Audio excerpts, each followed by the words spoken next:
failure pre-mortem? Okay, so first, you want optimism. My little shorthand is I don't want to be my own bottleneck. Okay, so I try to work backwards from magic at the start. What would the magical outcome be? What would the thing that I really want to achieve look like? What's the optimal outcome look like? Then the next phase, this is where the failure pre-mortem comes in. So you switch from optimism to pessimism. All right, I know where I want to go. So now let's be my own critic for a minute. The failure pre-mortems, it's just this simple question of, if we look back 6 months from now, and this has failed, where does it fail? So it's just you're pre-analyzing where the potential points of failure. Before you even haven't get done started. anything. You haven't done anything yet. But you're trying to be the one to figure out what are the flaws in what I'm about to do. Okay. And so the failure pre-mortem just says, if this fails, where does it fail? And you can come up with all kinds of things like that. Let me give you an example for habits. So like, let's say that you want to start going to the gym. Yes. And you're like, well, if this plan fails, where does it fail? And it might fail because you don't know which gym you're going to use. So you're like, all right, I'll pick one that's on the route of my commute each day.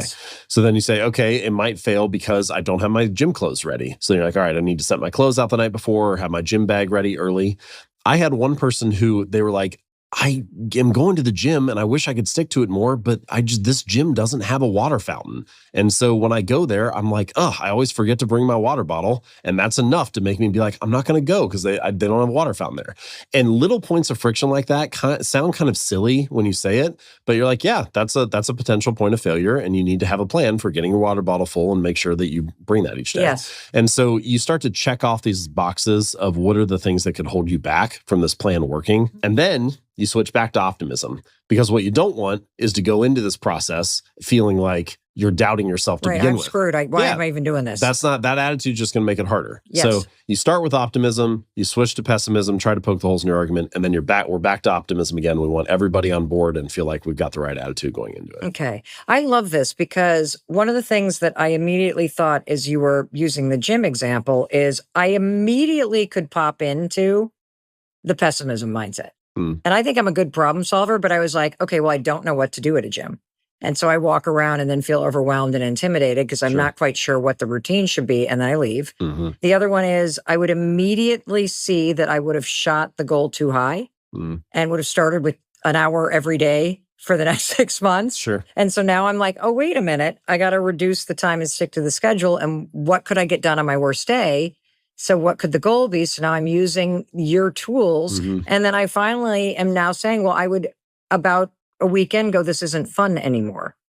And so I can see how you can anticipate ways in which you would break your own ability to make it happen. So 2 things here. The first is some of this depends on how you're measuring things. It can really be helpful to pick a different form of measurement. So if you take like going to the gym, what's the common measurement? Everybody's like, what's the scale say? And how do you look in the mirror? That's what everybody's measuring. But let's forget about that. Measure it in a totally different way. So this reader, his name's Mitch, and I mentioned him in Atomic Habits.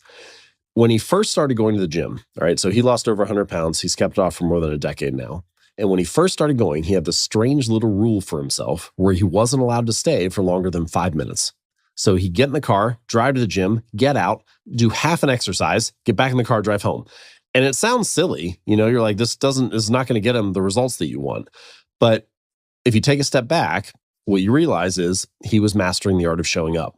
Right? He was becoming the type of person that went to the gym 4 days a week, even if it was only for 5 minutes. And that's the different form of measurement there. He's not measuring the results. He's measuring, did I show up or not? And that gives him something else to win on in the early days.